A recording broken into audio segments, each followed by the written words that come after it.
Genesis 49, 1:12. And Jacob called his sons and said, "Gather around that I may tell you what is to befall you in days to come. Assemble and hearken, O sons of Jacob, hearken to Israel your father. Reuben, you are my firstborn, my might and first fruit of my vigor, exceeding in rank and exceeding in honor.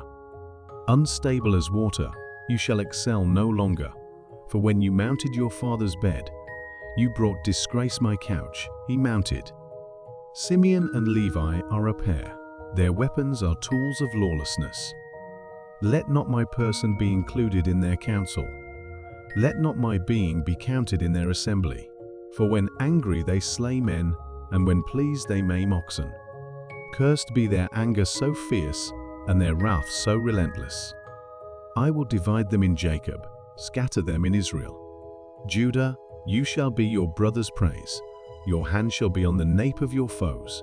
Your father's sons shall bow low to you. Judah is a lion's whelp. On prey, my son, have you grown? He crouches, lies down like a lion, like the king of beasts who dare rouse him. The scepter shall not depart from Judah, nor the ruler's staff from between his feet, so that tribute shall come to him, and the homage of peoples be his. Psalm 55, 16, 19. I call upon God, and the Lord will deliver me.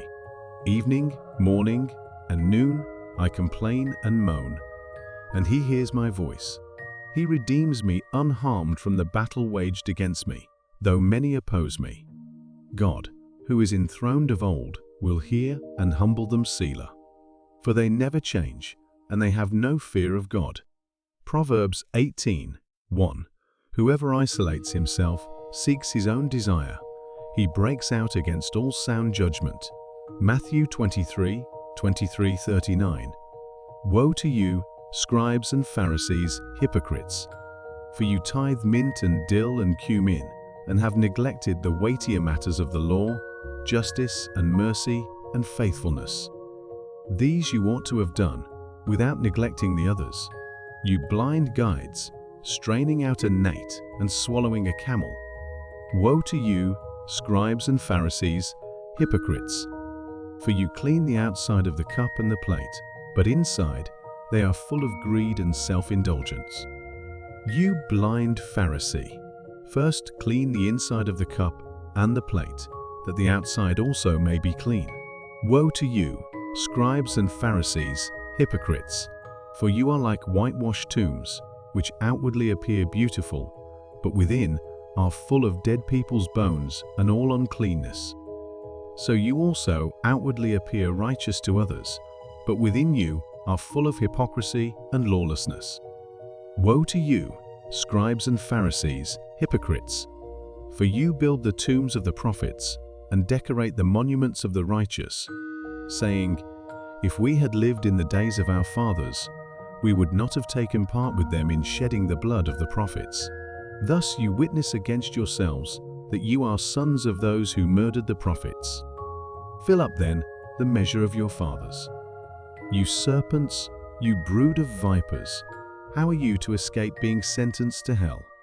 Therefore, I send you prophets and wise men and scribes, some of whom you will kill and crucify, and some you will flog in your synagogues and persecute from town to town, so that on you may come all the righteous blood shed on earth, from the blood of righteous Abel to the blood of Zechariah, son of Barachiah, whom you murdered between the sanctuary and the altar.